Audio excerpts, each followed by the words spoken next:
My name is Dr. Willy Tonui. I am the head of the Secretariat for the African Genetic Biocontrol Consortium. This is a very exciting week for the African Genetic Biocontrol Consortium in that we are making a difference in Africa. And the difference that we want to make is that we want to empower our African scientists and institutions to be able to do research in the best way possible according to the law and with the best practices that they have.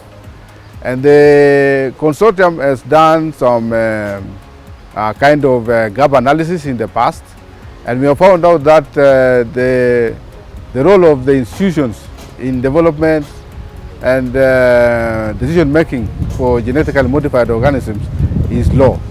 And this is attributed to the fact that there is no low awareness about the laws in the countries, in most countries in Africa. There is low awareness among the scientists in terms of understanding how the decision-making process is done in countries. So within institutions, the regulatory agencies or the law in many countries in Africa recognizes that you cannot do any genetic modification in a country unless you have an institution. And an institution is recognized also as a form of part of the decision-making process, in that the law requires that institutions in countries that are doing genetic modifications should have institutional biosafety committees. And therefore, we have also realized that many of these institutions don't have institutional biosafety committees. So there is a huge gap.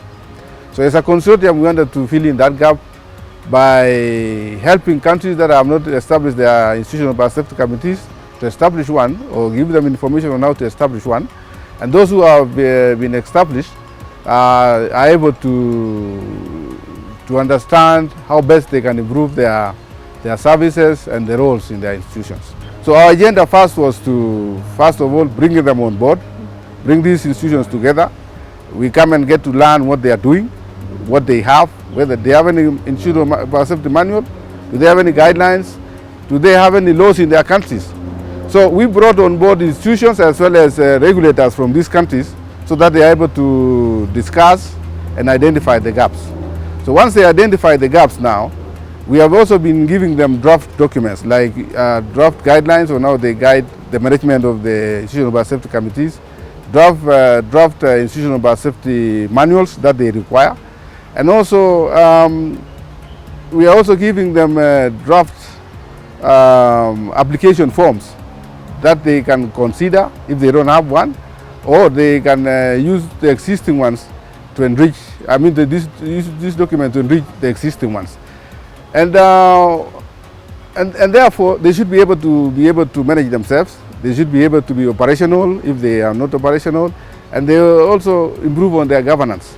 And one of the aspirations of the consortium also is that once they go back to their countries, we'll be making follow-ups. 1 year or 6 months to 1 year. We'll try to make an attempt of going to the organizations and see for ourselves what they are doing and evaluate and monitor, at the same time helping them improve further.